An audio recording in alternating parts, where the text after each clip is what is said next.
Muri yeZimbabwe aiwa state yeZimbabwe nyika ine yeZimbabwe yazonyasa kushoreka yazonyasa kunyadzisa nokuti tinoona kuti panapa sezvamuri kuona papicture mufananidzo uri panapa tiri kuona kuti zvinonyasa kuratidza kuti road yakadhigiwa nevanhu maartisanal miners yakadhigiwa nevanhu vaichera maminerals kusvika aita makomba mvura ndobva yanaya road ndobva yadhirika. Muri yeZimbabwe tisati tamuendera mberi nyaya iyi nokudza chibva wasubscribe ulike utina on the bell icon tombotsvana maupdates anokupa pano paZero News Live. Notoona kuti pana MP weTSHABANGU anouya achitaura nyaya achiti the presence of our various veins throughout Zimbabwe presents both challenges and opportunities. They disrupt communities, roads, livelihoods and even scared spaces like graves. Muri yeZimbabwe tiri kuona kuti vari kuendera mberi achiti they disturb the peace of land and rivers and veins are quite stubborn.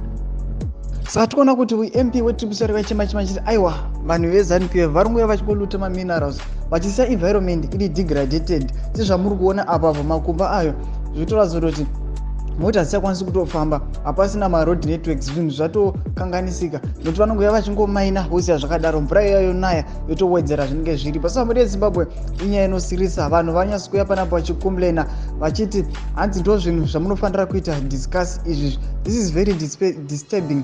Mining should be regulated. We can't have people digging up roads. Saka inyaya inosirisa kwazvo muri yeZimbabwe. Chimotodzai munosvika kuti kudii munoti kudii pamusoro pegovernment yedu notikuona kuti dzimwe mari dzingoshandisa zvimwe zvisina basa sezviri kutaura nevanhu kuti aiwa mari dziri kuendeswa kumwe dziri kushandiswa zvisina basa instead yoti vadevelope macommunities. Tipe mafungiro enyu pinde kucomment section medu aiwa muchisubscribe kulike uchienda nokutina on the bell icon. Murambe uchiona maupdates andokupai pano paZero News Live.